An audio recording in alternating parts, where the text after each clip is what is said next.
Muy buenas noches, amados amigos y hermanos presentes, y también hermanos y amigos que están en otras naciones conectados con esta actividad a través del satélite Amazonas o de Internet.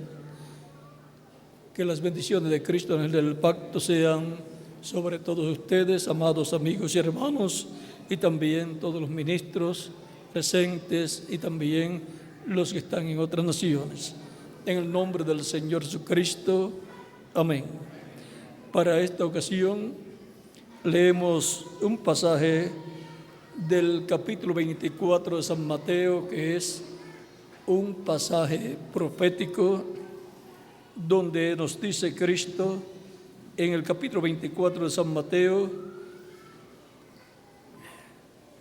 versos 37 en adelante,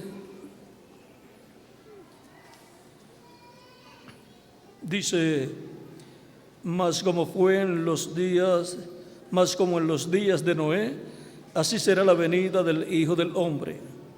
Porque como en los días antes del diluvio estaban comiendo y bebiendo, casándose y dándose en casamiento, hasta el día en que Noé entró en el arca, y no entendieron hasta que vino el diluvio y se los llevó a todos, así será también la venida del Hijo del Hombre. Entonces estarán dos en el campo, el uno será tomado y el otro será dejado. Dos mujeres estarán moliendo en un molino, la una será tomada y la otra será dejada. Velad, pues, porque no sabéis a qué hora ha de venir vuestro Señor. Pero sabed esto, que si el padre de familia supiese a qué hora el ladrón habría de venir, velaría y no dejaría minar su casa. Por tanto, también vosotros estad preparados, porque el Hijo del Hombre vendrá a la hora que no pensáis. ¿Quién es, pues, el siervo fiel y prudente, al cual puso su Señor sobre su casa para que les dé el alimento a tiempo? Bienaventurado aquel siervo al cual cuando su Señor venga le haya haciendo así. De cierto os digo que sobre todos sus bienes le pondrá. Que Dios bendiga nuestras almas con su palabra y nos permita entenderla. Nuestro tema es: ¿quién es, pues, el siervo fiel y prudente? Pueden tomar asiento si tienen la bondad.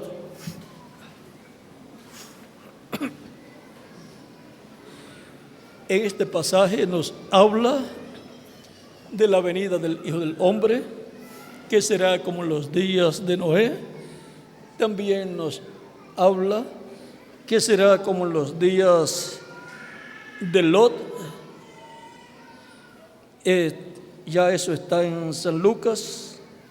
Y también nos dice que tenemos que velar. ¿Velar por qué? Por la venida del Señor, porque el Hijo del Hombre vendrá a la hora que la gente no sabe que ha de venir. También nos dice o nos pregunta: ¿quién es, pues, el siervo fiel y prudente, al cual puso su Señor sobre su casa para que les dé el alimento a tiempo? De cierto os digo, dice Cristo, bienaventurado aquel siervo al cual cuando su Señor venga le haya haciendo así. O sea, el siervo que esté haciendo esa labor en el tiempo de la venida del Señor será bienaventurado. De cierto os digo que sobre todos sus bienes le pondrá. Para comenzar, tenemos que saber cuál es la casa del Señor. Pues dice que le pondrá sobre su casa.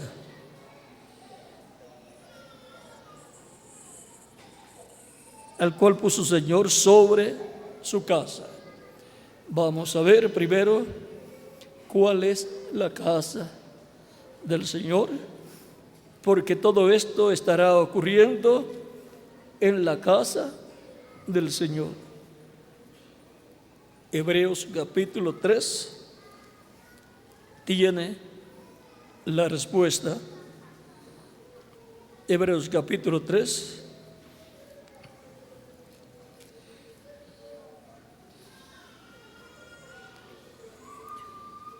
Dice verso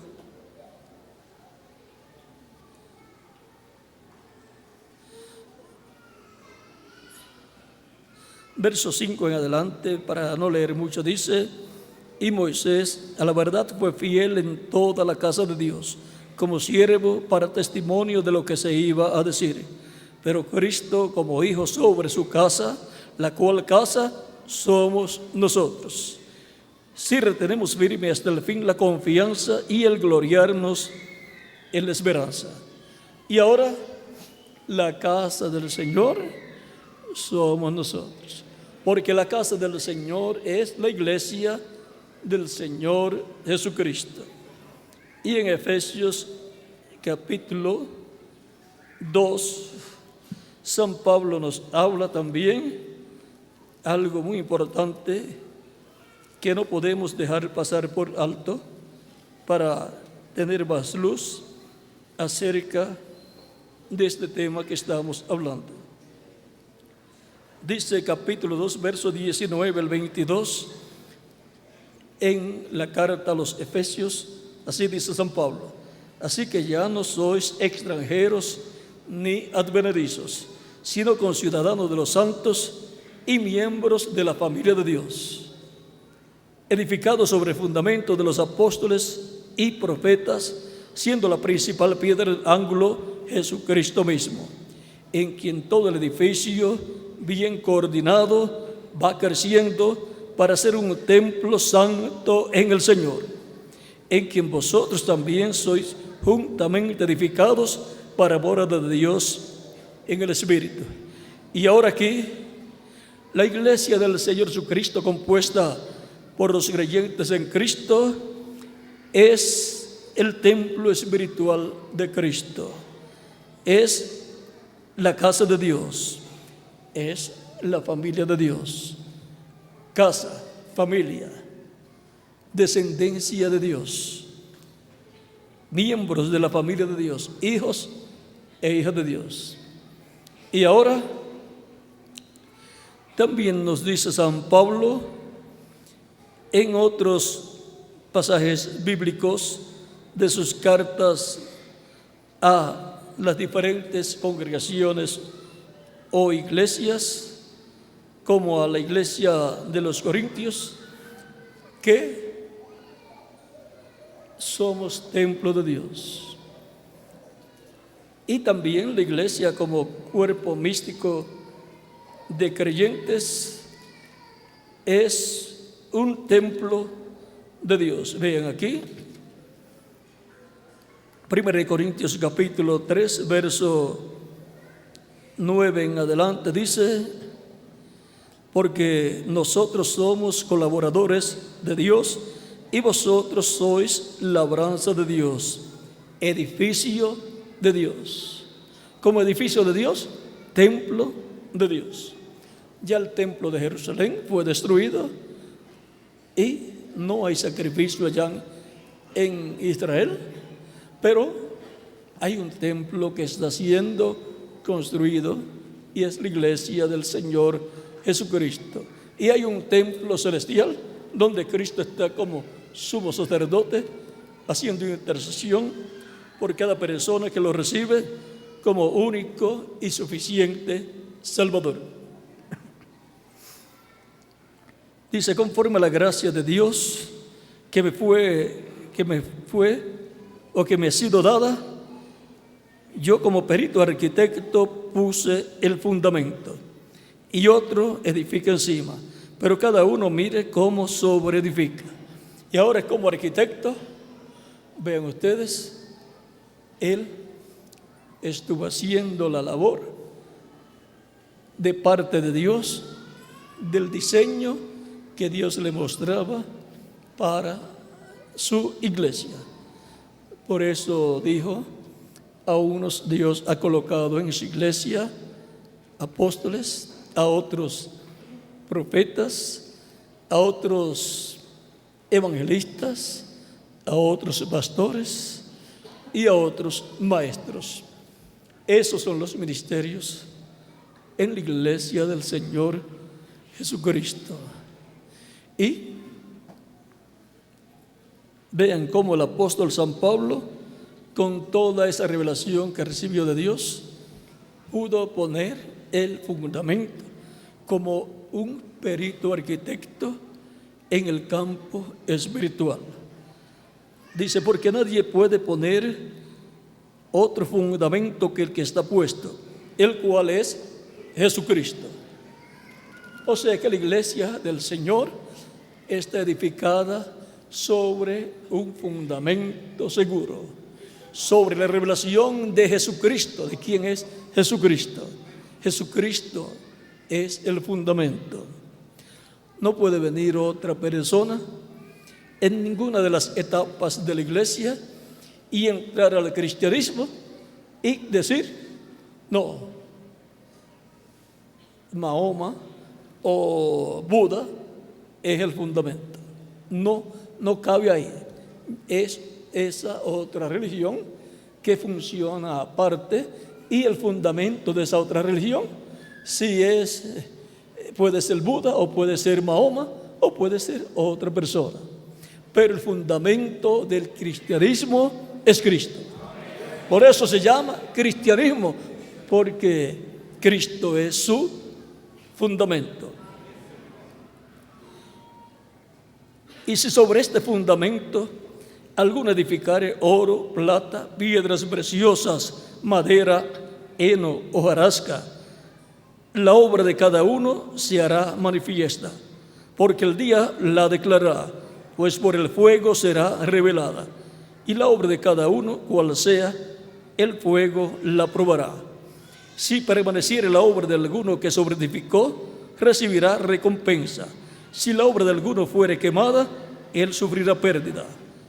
Si bien él mismo será salvo, aunque así como por fuego.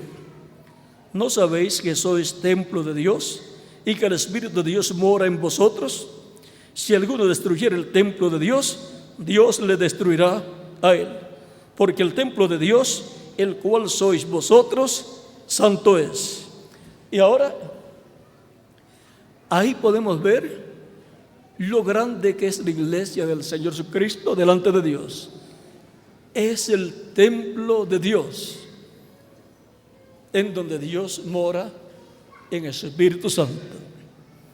Y ese templo, así como el tabernáculo que construyó Moisés y el templo que construyó el rey Salomón, que tenían atrio, lugar santo y lugar santísimo, ese templo que Dios ha estado edificando de etapa en etapa tiene atrio, lugar santo y lugar santísimo. De Adán hasta Cristo, el atrio. De Cristo y los apóstoles, o de los apóstoles hasta la séptima etapa o edad de la iglesia, lugar santo. Por eso hubo 7 mensajeros que estaban representados en las 7 luces que hubo en el candelabro que tenía 7 lámparas. Cada lámpara representa una etapa de la iglesia con una luz en cada lámpara para alumbrar en el lugar santo del templo. Así ha sido en la iglesia del Señor Jesucristo. Y por eso Cristo en Apocalipsis capítulo 1 aparece con las 7 estrellas en su mano, los 7 mensajeros que Él ha enviado a su iglesia de edad en edad. Como envió mensajeros a la iglesia del Antiguo Testamento, que era el pueblo hebreo bajo la ley.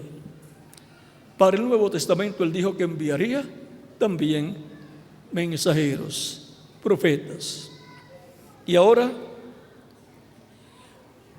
la iglesia del Señor Jesucristo es el nuevo templo que está siendo construido y que ha pasado por diferentes etapas, en donde Dios mora en los creyentes, acá en el alma de los creyentes. El ser humano también es un templo para Dios morar en él. Por eso tiene atrio, lugar santo y lugar santísimo. El atrio es el cuerpo, el lugar santo es el espíritu y el lugar santísimo es el alma de la persona, que es lo que en realidad es la persona. Y por eso es que el alma tiene libre albedrío para creer a Dios o para ser incrédulo. Y ahora el ser humano es lo más importante de la creación de Dios. Y por eso el Mesías príncipe, cuando apareció, era un hombre también. Apareció en la corona de la creación de Dios, que es la raza humana. Y ahora, por esa causa es que a través de la Escritura leemos, por ejemplo, palabras de Jesús que dice: ¿de qué le vale el hombre si ganara todo el mundo y perdiera su alma? ¿O qué recompensa dará el hombre por su alma? Porque el Hijo del Hombre vendrá en la gloria de su Padre con sus ángeles y entonces pagará a cada uno conforme a sus obras. San Mateo capítulo 16 versos 26 al 28. También en el Antiguo Testamento dice: el alma que pecare, esa morirá. De eso nos habla Ezequiel y también Jeremías. Dios ha colocado delante del ser humano la vida y la muerte, la bendición y la maldición, y recomienda al ser humano que escoja la vida para que viva él y su familia. Por lo tanto, el ser humano necesita comprender estos misterios del reino de Dios para así hacer la elección correcta, elegir la vida. Recuerden, Cristo es la vida. Él dijo: yo soy el camino, la verdad y la vida, y nadie viene al Padre sino por mí. La única forma de acercarse a Dios, de allegarse a Dios, es a través de Cristo. No hay otra forma, porque Cristo, al morir en la cruz del Calvario, efectuó el sacrificio de expiación por el pecado del ser humano. Ninguna otra persona lo ha efectuado, ni lo efectuará.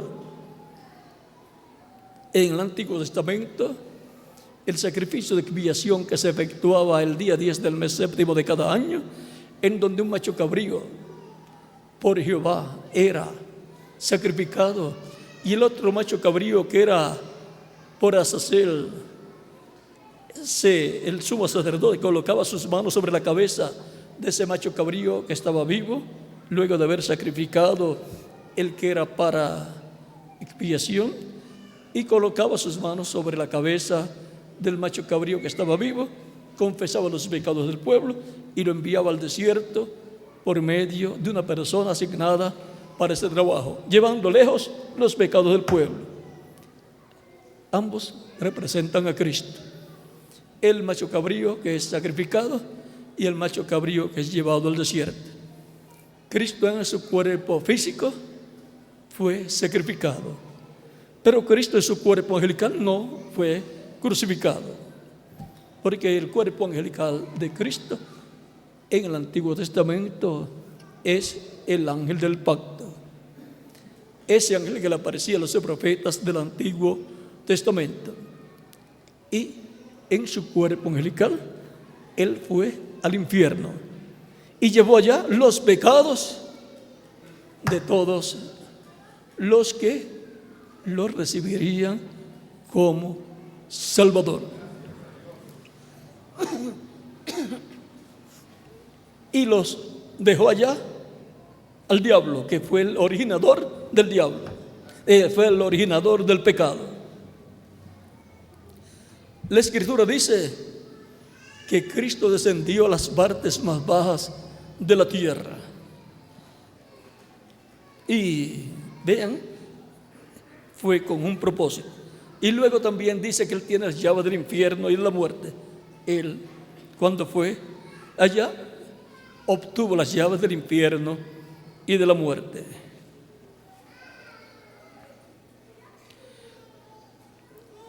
Por cuanto el infierno, como también el paraíso, son dimensiones.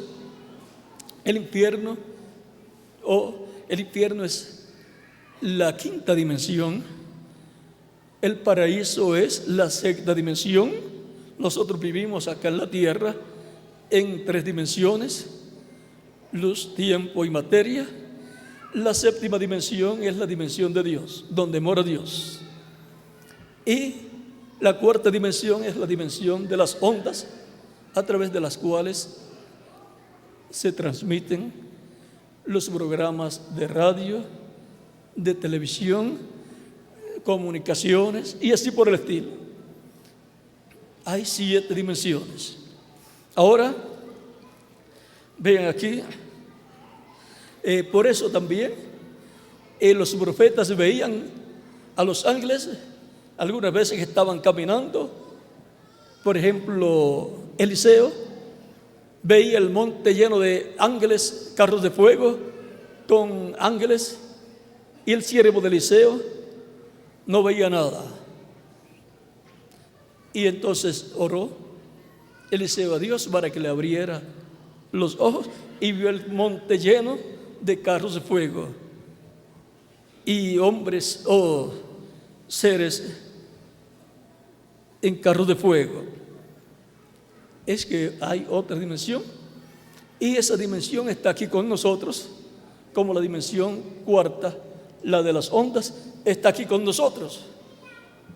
¿Y cómo usted puede probar que está? Toma un radio o un televisor, lo coloca en un canal, en el canal que estén transmitiendo un programa, y usted escucha. Estaba ahí, pero nadie la veía. Se necesitaba un equipo que tomara esa onda de esa dimensión y la hiciera visible y audible a nosotros. Así también es la dimensión de los ángeles, la sexta dimensión.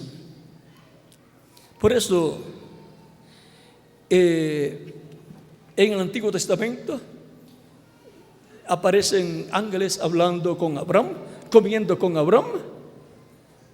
También aparecen a Jacob. También aparece a Gedeón, el ángel de Dios, y miraba a Gedeón. Dice que se puso rojo Gedeón al ver que el ángel lo miraba y no quitaba la vista de él. Y también así apareció a Josué también en el capítulo 5 del libro de Josué, y apareció con una espada y dijo que era el príncipe que estaba sobre los ejércitos de Dios, o sea, el comandante general de ese ejército que estaba peleando en favor de Israel.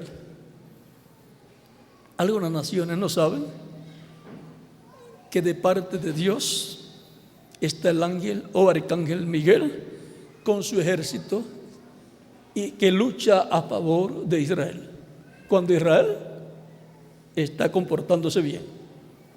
Cuando se está comportando mal, también el ángel se coloca en contra de Israel.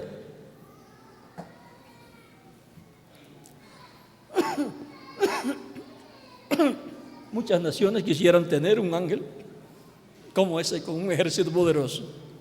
Pero no se preocupen, que la iglesia del Señor Jesucristo también tiene al ángel del Señor Jesucristo, enviado para dar testimonio de estas cosas en las iglesias. Y está ahí en Apocalipsis capítulo 1, versos 1 al 3, y Apocalipsis capítulo 22, verso 6, y Apocalipsis capítulo 22, verso 16.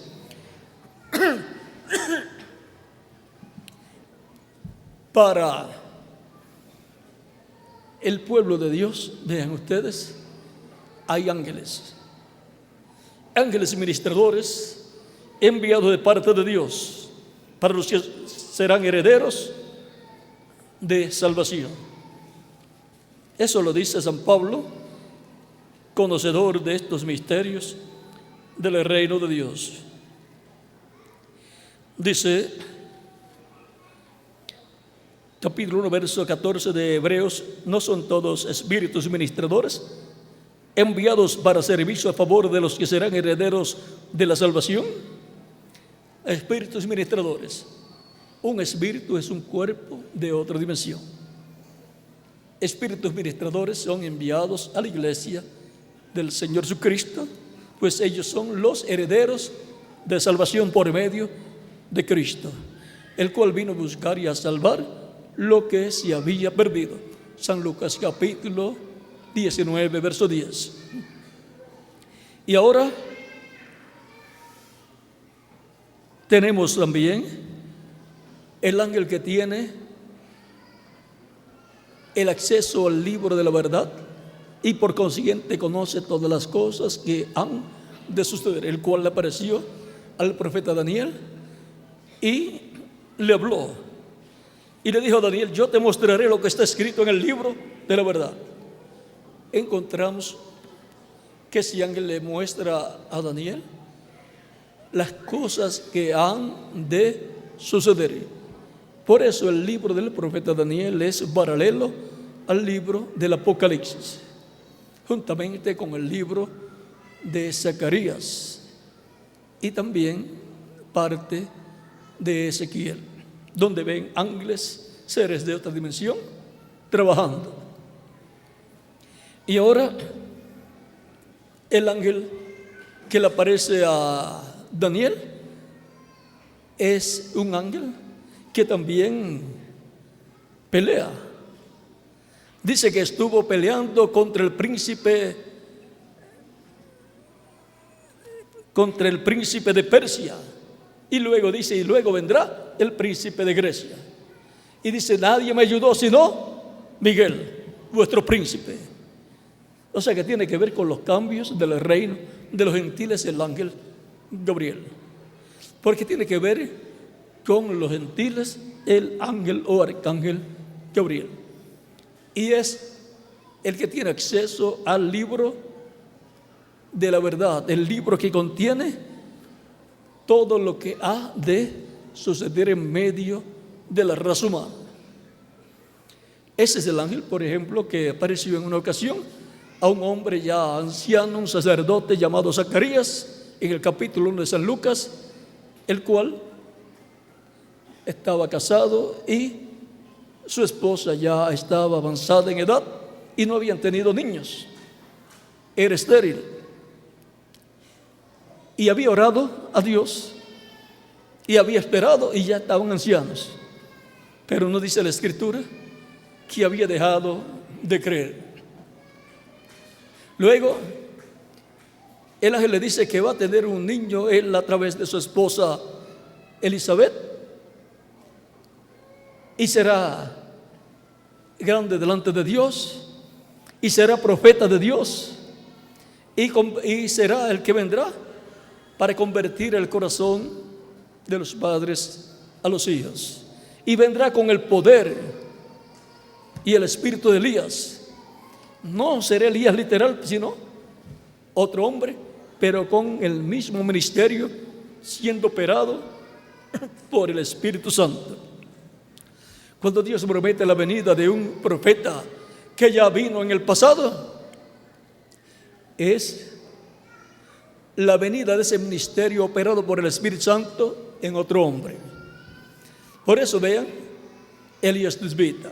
Luego el ministerio de Elías Tisbita pasó a otro hombre, Eliseo, el cual dijo: que venga sobre mí una doble porción del Espíritu que esté en ti. Y cuando vino sobre Eliseo, luego de Elías subir al cielo y abrió el Jordán como lo había hecho Elías, dijeron los hijos de los profetas: el espíritu de Elías reposó sobre Eliseo. Ahí estaba Elías por segunda vez. El Espíritu Santo en Elías Tisbita, en Eliseo, operando el mismo ministerio, porque el único que tiene ministerios es el Espíritu Santo. Y fue el Espíritu Santo el que obró en Elías Tisbita, en Eliseo y en todos los profetas, en Moisés también. Era el ángel del pacto, el Espíritu Santo, Cristo en su cuerpo angelical, obrando a través de los profetas y hablando a través de ellos al pueblo de Dios, al pueblo hebreo. Y ahora aparece para precursar la primera venida de Cristo, naciendo su cuerpo físico a través de unos ancianos ya, un sacerdote, o sea, era del orden sacerdotal de Aarón, porque para ser sacerdote tenía que ser descendiente de Aarón. Y el ángel Gabriel le aparece y le da la buena noticia. ¿Ven? Luego que se hace una oración a Dios, se hace una petición a Dios, luego resta recibir esa petición, esa contestación, pero el tiempo lo va a determinar Dios. Resta entonces creer firmemente que lo que ha pedido Dios lo va a conceder y esperar, porque Él dijo que será concedido. Y aunque Zacarías estuvo mucho tiempo esperando, y ahora cuando aparentemente ya era imposible obtener la respuesta de parte de Dios, le llega la respuesta a través de un ángel enviado por Dios, el ángel Gabriel. Y la noticia es buena. Podía tener muchos hijos y eso era bueno, pero es mejor tener uno como el que iba a tener, y será grande delante de Dios. Es bueno tener hijos que sean grandes delante de Dios, o sea, que tengan una labor importante ante la presencia de Dios. Lo más grande que puede tener una persona como un hijo es un hijo profeta, del cual el mismo Cristo dijo: de los nacidos de mujer no hubo ninguno mayor que Juan. Pero vean esto, dice: pero el más pequeño del reino de los cielos es mayor que Juan. Por lo tanto, el hijo o hija más grande que una persona puede tener es un hijo que sea un miembro de la iglesia del Señor Jesucristo, un hijo o miembro del reino de los cielos. Esos son los grandes, mayores que Juan el Bautista.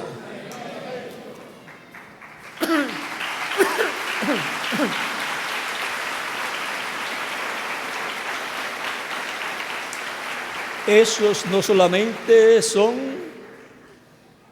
personas comunes, sino que son reyes y sacerdotes y jueces también, porque han sido limpiados con la sangre de Cristo, han sido redimidos y han entrado al reino de Dios al nacer del agua y del Espíritu. Ahora, continuando con Juan el Bautista, vean, cuando nació fue colocado el nombre de Juan sobre él, de acuerdo a como el ángel le ordenó. Y luego el ángel Gabriel, luego encontramos también que unos 6 meses, cuando Elizabeth tenía 6 meses de embarazada, en el mismo capítulo 1, verso 30 en adelante de San Lucas, Dios envía al ángel Gabriel a la Virgen María para darle la noticia que había hallado gracia delante de Dios y que iba a tener un niño, iba a concebir a tener un niño y sería llamado Hijo de Dios y le pondría por nombre Jesús, y Dios le daría el trono de David su padre y reinaría sobre Israel, sobre Jacob para siempre, y su reino no tendría fin. ¿Por qué el ángel Gabriel sabe todas esas cosas? Porque tiene acceso al libro de la verdad, al libro que contiene todo el programa divino de lo que Dios va a llevar a cabo. Y ahora nació Jesús 6 meses después de Juan. Luego, más adelante, encontramos que comienza Juan su ministerio y luego comienza Jesús. Cuando Juan ve a Jesús que viene, le dice: he aquí el Cordero de Dios que quita el pecado del mundo. O sea, estaba tipificando todo o tomándolo del Cordero Pascual que fue sacrificado en Egipto y que después en la celebración de la Pascua también lo sacrificaban y comían el Cordero Pascual. Hasta cierto tiempo después dejaron de celebrar la Pascua comiendo el Cordero Pascual. Y también encontramos que Jesús tiene su ministerio, ángeles le sirven allá en el desierto cuando estuvo ayunando y terminó su ayuno, y en todo su ministerio encontramos ángeles sirviéndole a Jesús. Cuando se iba solo a orar, ángeles se venían a él.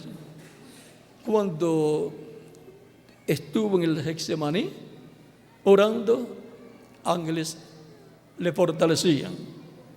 Cuando resucitó, ángeles estaban allí en la cueva donde él había estado envuelto en las sábanas que acostumbraban a envolver a las personas.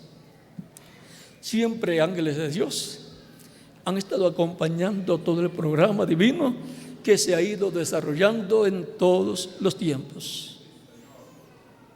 Y así es en la iglesia del Señor Jesucristo, la cual es su cuerpo místico de creyentes, y la cual, así como Cristo es el segundo Adán, el postrer Adán, su iglesia es la segunda Eva, para tener hijos e hijas por medio de Cristo, hijos e hijas de Dios, por medio de Cristo, en medio de su iglesia, produciendo ese nuevo nacimiento. O sea, no son engendrados de carne y sangre ni de voluntad de varón, sino de Dios. Porque ocurre en ellos el nuevo nacimiento. Se predica la palabra, el Evangelio de Cristo, en donde se muestra el programa de salvación a través de Cristo. Nace la fe de Cristo en el alma de las personas, creen en Cristo y dan testimonio público de su fe en Cristo, recibiéndole como Salvador. Son bautizados en agua en su nombre. Cristo los bautiza con Espíritu Santo y fuego, y así produce el nuevo nacimiento. Así nacieron del agua del Evangelio de Cristo y del Espíritu Santo, y entraron por consiguiente al reino de Dios, como lo dijo Cristo a Nicodemo: el que no nazca del agua y del Espíritu no puede entrar al reino de Dios.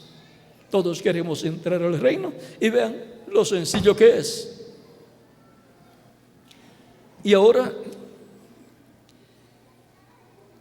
en la iglesia del Señor Jesucristo, que es su cuerpo místico de creyentes, que es su templo espiritual, Él dijo que estaría todos los días hasta el fin. Él dice, donde estén 2 o 3 reunidos en mi nombre, yo estaré. Allí yo estaré. Y también dice en San Mateo capítulo 28, versos 16 al 20, yo estaré con vosotros todos los días, hasta el fin del mundo. Él está con nosotros en este tiempo en la etapa de la iglesia correspondiente a este tiempo. Y ahora ya hemos visto que la iglesia del Señor Jesucristo es un templo espiritual que está siendo construido con piedras vivas, como dice primera de Pablo o primera de Pedro, capítulo 2, verso 4 en adelante. Acercándoos a él, piedra viva, desechada ciertamente por los hombres, mas para Dios escogida y preciosa. Vosotros también, como piedras vivas, sed edificados como casa espiritual y sacerdocio santo, para ofrecer sacrificios espirituales aceptables a Dios por medio de Jesucristo. Y el verso 9 dice, y 10 de esta misma carta de San Pedro, mas vosotros sois linaje escogido, real sacerdocio, nación santa, pueblo adquirido por Dios, para que anunciéis las virtudes de aquel que os llamó de las tinieblas a su luz admirable. Y ahora, no solamente son piedras vivas, sino que forman el templo espiritual de Cristo. Y no solamente son templo, sino también son sacerdotes para ministrar, real sacerdocio. Son pueblo escogido por Dios, nación santa. Y ahora estamos viendo lo que es la iglesia del Señor Jesucristo. Es lo más grande que Dios tiene en la tierra. Es la ayuda idónea del segundo Adán, del Señor Jesucristo. Y por esa causa el Espíritu de Cristo descendió al día de Pentecostés y ha estado Cristo en Espíritu Santo en medio de su iglesia, reproduciéndose en hijos e hijas de Dios. Cuando la persona recibe el Espíritu de Cristo, recibe el nuevo nacimiento, nace de nuevo, nace a una nueva vida, a la vida eterna con Cristo en su reino eterno. Y viene a ser parte de ese templo espiritual que está siendo construido por Cristo en Espíritu Santo en medio de su pueblo. Y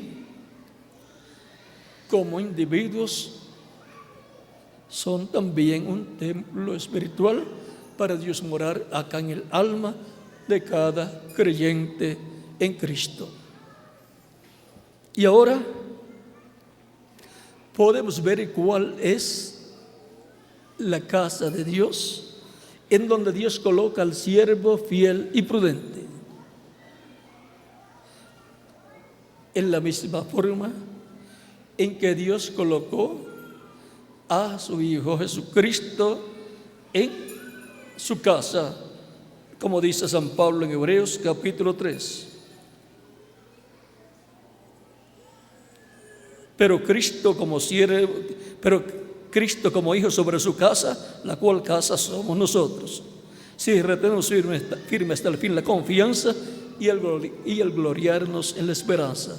Y ahora Dios ha colocado a Cristo en su casa, su familia, su descendencia, la descendencia de Dios, que son los hijos e hijas de Dios. Ahí es donde Dios ha colocado a Cristo como hijo sobre su casa. Él es la cabeza de esa familia, de esa casa, de esa descendencia de Dios. Y esa casa va creciendo, esa familia, la familia de Dios va creciendo de edad en edad. Es también llamada a esa familia la familia de la fe. En Gálatas capítulo 6, verso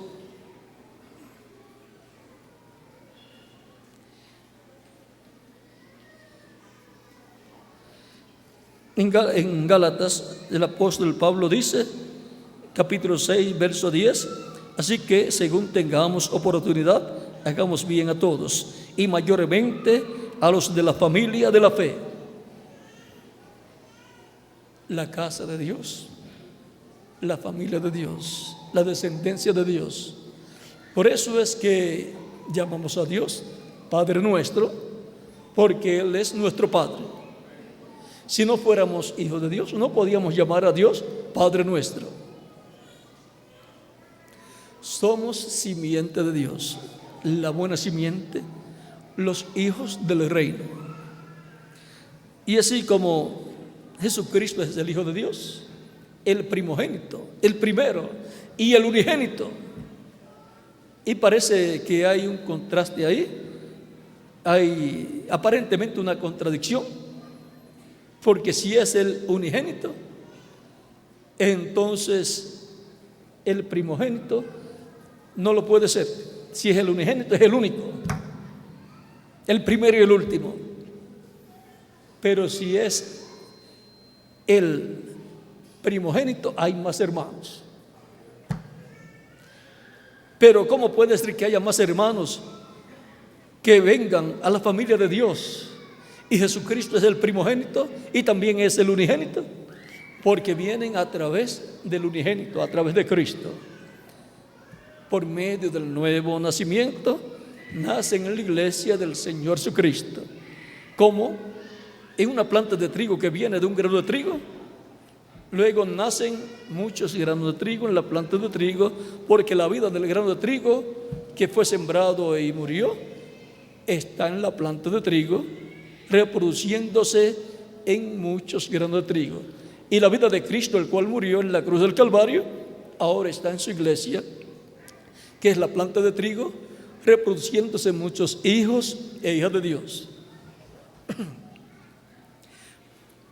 Solamente en la iglesia del Señor Jesucristo es que nacen hijos e hijas de Dios, por medio del nuevo nacimiento. Porque solamente en una planta de trigo es que nacen granos de trigo. No nacen en una planta de maíz, ni en un árbol de aguacate. Nacen en una planta de trigo. Y ahora, por eso también es que Cristo habla de las ovejas que el Padre le dio y dice, porque el Hijo del Hombre vino a buscar y a salvar lo que se había perdido.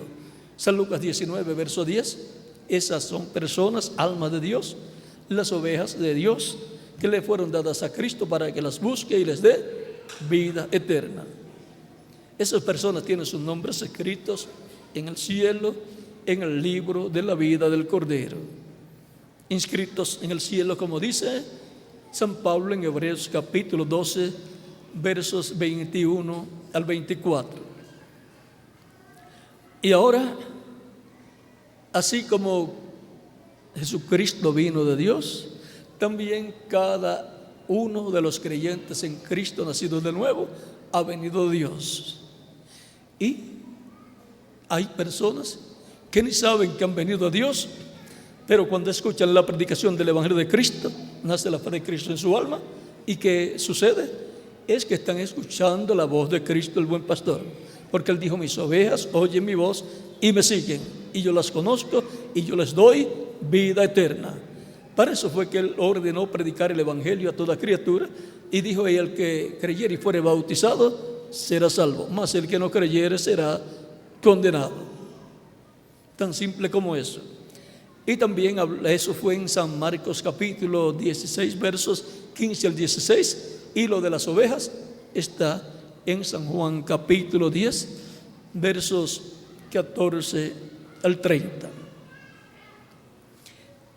Recuerden que todo ese programa está en el libro de la verdad, del cual el ángel Gabriel tiene conocimiento. No estamos aquí en la tierra por mera casualidad, y no está usted aquí escuchando el Evangelio de Cristo por mera casualidad. Dios así lo determinó desde antes de la fundación del mundo, y por eso también yo estoy aquí. Ya eso estaba determinado por Dios desde antes de la fundación. Y ahora, siendo que ya hemos visto que la casa de Dios El templo de Dios es virtual, es la iglesia del Señor Jesucristo. Hemos visto que Él ha puesto en su iglesia, ha colocado en su iglesia apóstoles, profetas, evangelistas, pastores y maestros, para la obra del ministerio, para la perfección de los santos. Eso está en Efesios capítulo 4, verso 11, donde ustedes lo pueden leer, y también en Primera de Corintios capítulo 12, verso 28. Y también Él dijo que enviaría profetas, dijo Jesús. Y ahora, en la casa de Dios, Él ha colocado diferentes mensajeros de edad en edad. Para cada edad Él ha colocado un mensajero para Cristo, por medio de su Espíritu Santo, manifestarse a través de ese hombre y traer el alimento espiritual a tiempo para la casa de Dios. El mensaje correspondiente a cada etapa de la iglesia. Y son mensajeros bienaventurados al ser colocados en esa posición en la iglesia. Aún de los apóstoles, Cristo dice que ellos juzgarán a las 12 tribus de Israel en el reino, en su reino, o sea, en el reino milenial. Esto se refiere al reino milenial de Cristo. Y el apóstol Pablo dice también que los santos juzgarán al mundo. O sea que tienen un trabajo muy importante, y de edad en edad Dios ha tenido un instrumento a través del cual se ha manifestado para bendición de su iglesia. En el tiempo de San Pedro era el mensajero para los judíos, y luego San Pablo, el mensajero para los gentiles. Y así, por el estilo de etapa en etapa en la iglesia, Dios ha enviado un hombre a través del cual el Espíritu Santo ha estado manifestado, alimentando a su iglesia, colocando en la casa de Dios, en la familia de Dios, el alimento a tiempo. El más bienaventurado de todos será aquel que estará en el tiempo final, trayendo el alimento a la casa de Dios a tiempo, a la familia de Dios, por medio del Evangelio de Cristo, el Evangelio de la gracia y el Evangelio del reino. Serán alimentados todos los hijos e hijas de Dios en la casa de Dios, en la iglesia del Señor Jesucristo, en el día postrero. Porque no será el alimento físico lo compra usted en el supermercado, pero el alimento de Dios, la palabra de Dios para el tiempo en que la persona vive, esa viene de Dios. La da un mensajero correspondiente a la edad en que se está viviendo. Él la predica y son alimentados todos los hijos de Dios. Para este tiempo final, la pregunta es: ¿quién es? ¿Quién es, pues, el siervo fiel y prudente? ¿Quién es ese siervo fiel y prudente que está en la casa de Dios, alimentando a la iglesia en el día postrero? A través de la Escritura podemos ver que Cristo dice: yo Jesús he enviado mi ángel para daros testimonio de estas cosas en las iglesias. Por lo tanto, lo que habla es palabra de Dios, palabra de Cristo. Por lo tanto, es alimento espiritual para el alma de las personas. Para este tiempo final también la promesa es en San Mateo capítulo 24,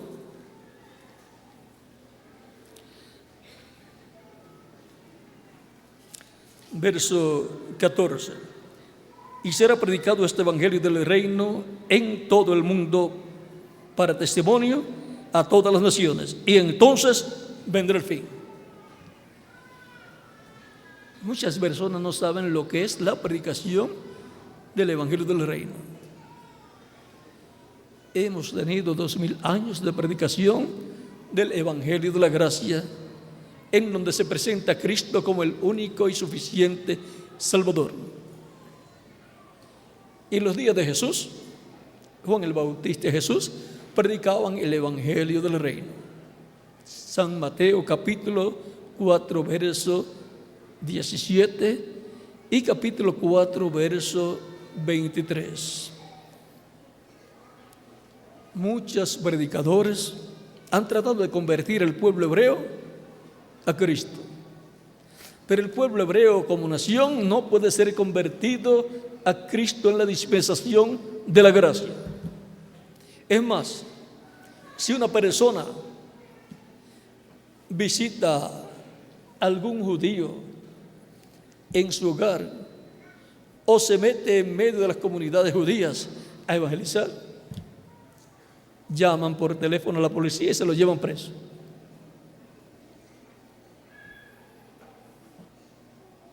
Si va a una casa de algún judío a evangelizarlo sin él haber pedido que vaya, así como se hace entre los gentiles, que se va por las casas algunas veces llevando literatura, evangelizando, allá no se puede hacer así.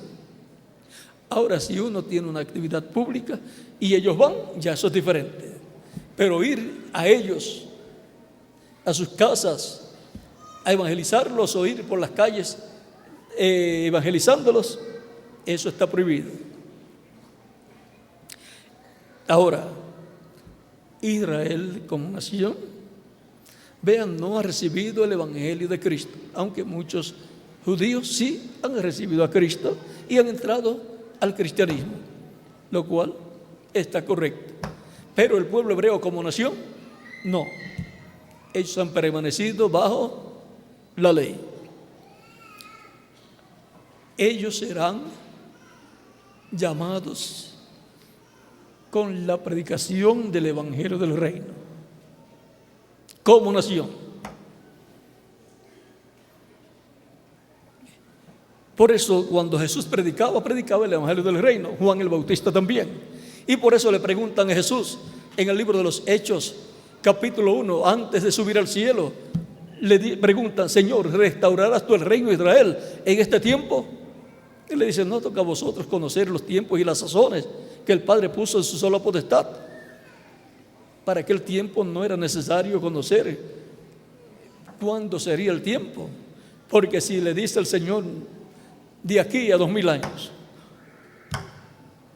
pero ellos tenían que permanecer con la esperanza de la restauración del reino.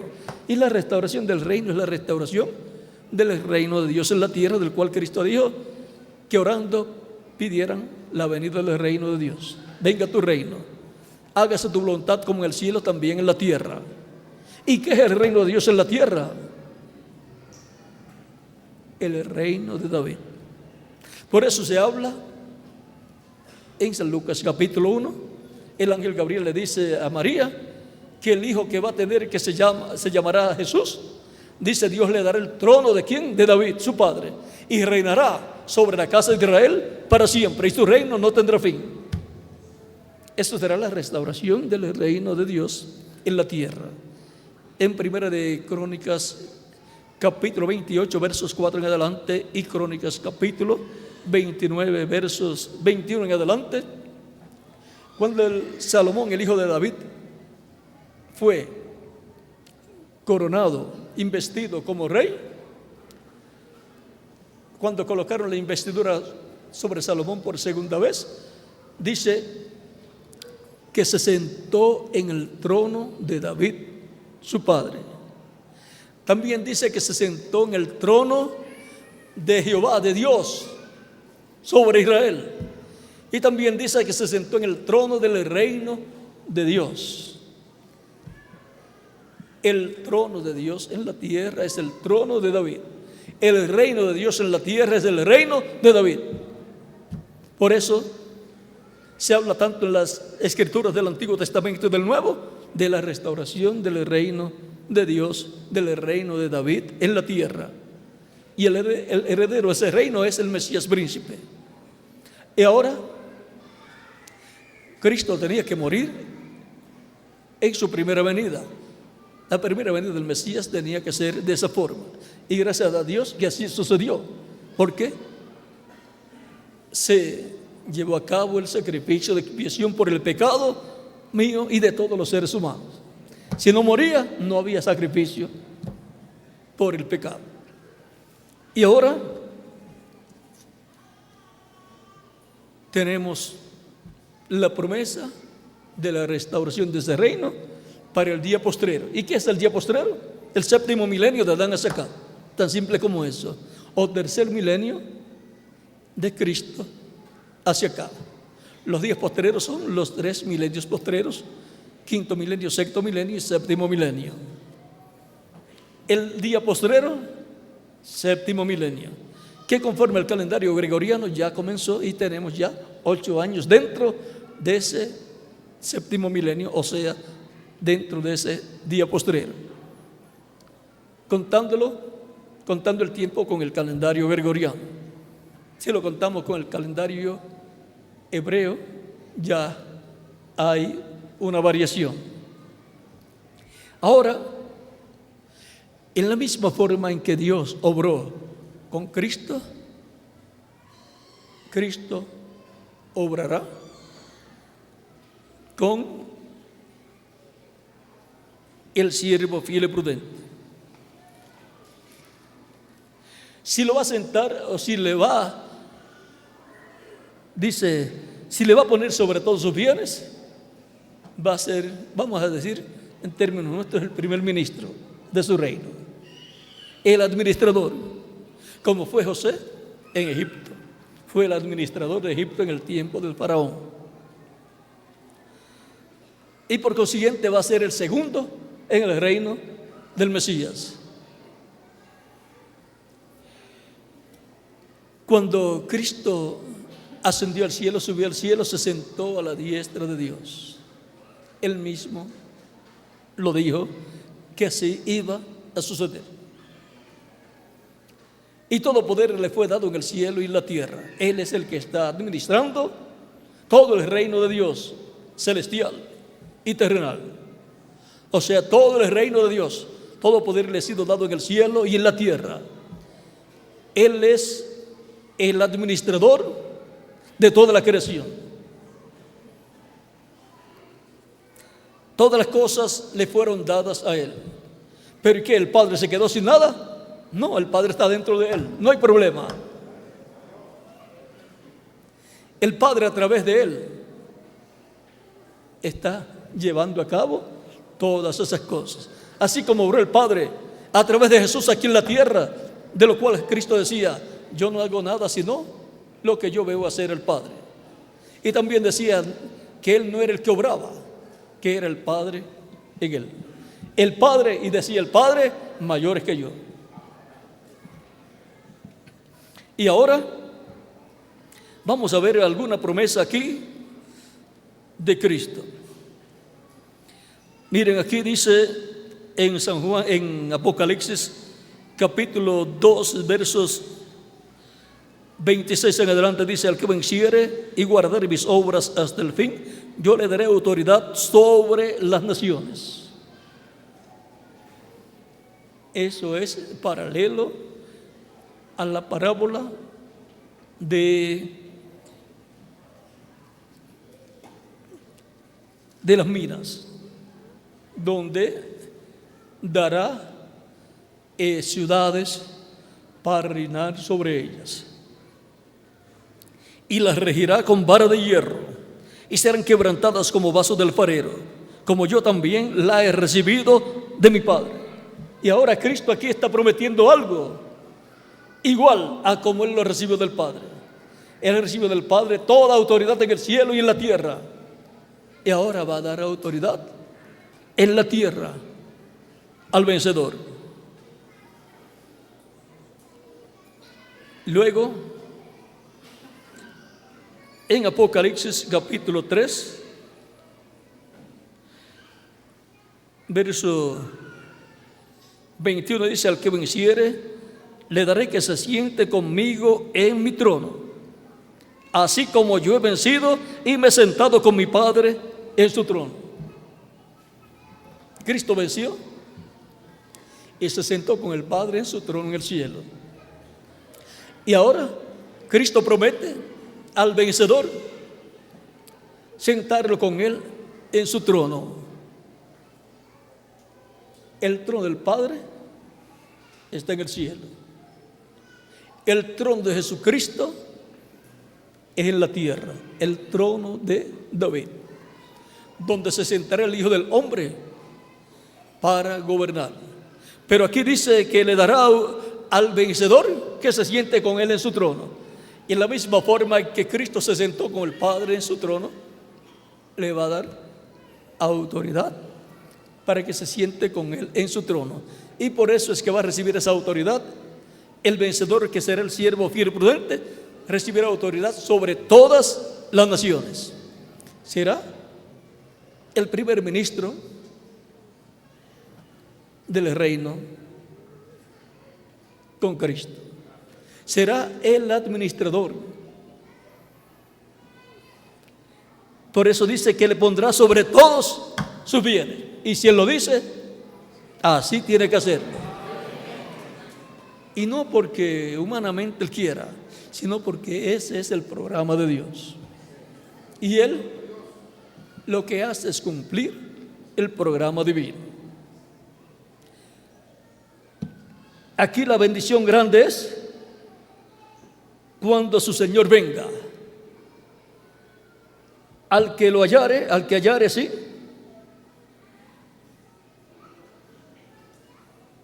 dice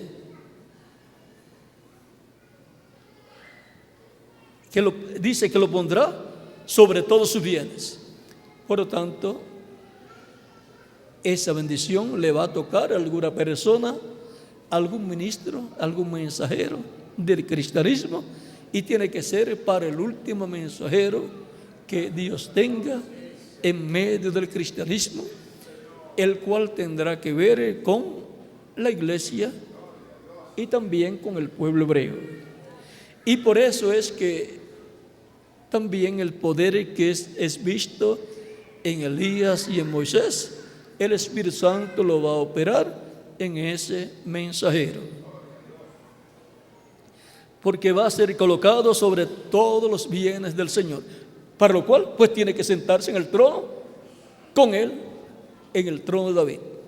Está ligado al reino de David y restauración de ese reino en la tierra, y por lo tanto tiene que trabajar en favor, en pro de la restauración de ese reino.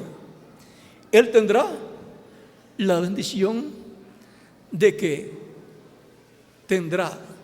conocerá y predicará el evangelio de la gracia, y también tendrá y conocerá el evangelio del reino y lo predicará, lo cual ningún mensajero del pasado tuvo ni pudo predicar. Con el mensaje del evangelio del reino es que tendrá el acercamiento con los judíos, porque con el mensaje del evangelio de la gracia los judíos no quieren saber nada de Cristo. Pero él tendrá la revelación divina, el conocimiento de todo el programa divino para la restauración de Israel, la restauración del reino de David, y hará también el trabajo que le corresponde, que Cristo lo sentará con él en su trono. Y cuando estemos allí, vamos a entender mucho mejor lo que les estoy diciendo en esta ocasión. Es como cuando José decía a sus hermanos allá en la tierra de Israel, le decía a sus hermanos que vio unos mazos de trigo o de cebada y se inclinaban al de él. Y sus hermanos, pues Está colocando todo a su favor. Y después vio 11 estrellas y la luna y el sol inclinándose hacia él también. Y ya eso pues no les gustó a ellos y ya quisieron salir de él. Pero eso era el programa divino que iba a ser llevado a cabo. Y los problemas que él tuvo obraron para bien, para ir al lugar donde tenía que ser el segundo en el reino, para que allí se inclinaran a él cuando lo viera. Y fue entre los gentiles que tuvieron que hacer así. Bueno, el siervo fiel y prudente es el Espíritu Santo obrando de edad en edad en el mensajero de cada edad. Y para el día postrero tendrá un mensajero y a través de ese mensajero obrará todo el programa divino correspondiente al día postrero, y ese mensajero será colocado con Cristo en su trono. Tan simple como eso. Y cuando estemos allá en ese reino milenial de Cristo, lo vamos a comprender mejor. Como comprendieron mejor los hermanos de José aquellos sueños que tenía José, y él también los interpretaba, y el que salía favorecido en los sueños era José, porque así era el programa divino, estaba así diseñado. Y ahora, ¿quién es pues el siervo fiel y prudente? Él estará dándole el alimento a tiempo del mensaje correspondiente al día postrero, con el evangelio de la gracia y el evangelio del reino, a la iglesia del Señor Jesucristo y luego al pueblo hebreo. Él será bien recibido por el pueblo hebreo, y cuando lo vean siendo aceptado y recibido y teniendo buena amistad, recuerden, ese es el siervo fiel y prudente, al cual su Señor ha colocado sobre su casa, sobre su iglesia. Por lo tanto, estará en medio del cristianismo, será uno de la casa de David, porque todos los nacidos en Cristo son nacidos en Belén, porque Cristo nació en Belén y estábamos con Él cuando Él nació. Estábamos en Cristo. Y todos los que nacen de nuevo, nacen como hijos de Dios por medio de Cristo. Por lo tanto, nacen como descendientes de David. Por eso es que son reyes, son de la realeza. Y la realeza para Israel, vean, viene de la casa de David. Y son sacerdotes también, y son jueces. Por lo tanto, el privilegio de la iglesia del Señor Jesucristo es el más grande que pueblo alguno puede tener. ¿Quién es el siervo? ¿Quién pues es el siervo fiel y prudente? Será el ángel del Señor Jesucristo, el mensajero del Señor Jesucristo, que Él tenga en el día posterior en medio de su iglesia.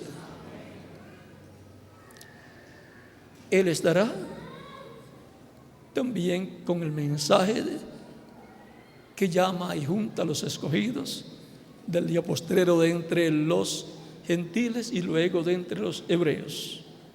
Estará sonando la trompeta del evangelio de la gracia y también la trompeta del evangelio del reino. Y se completará la iglesia del Señor Jesucristo en los días de ese mensajero.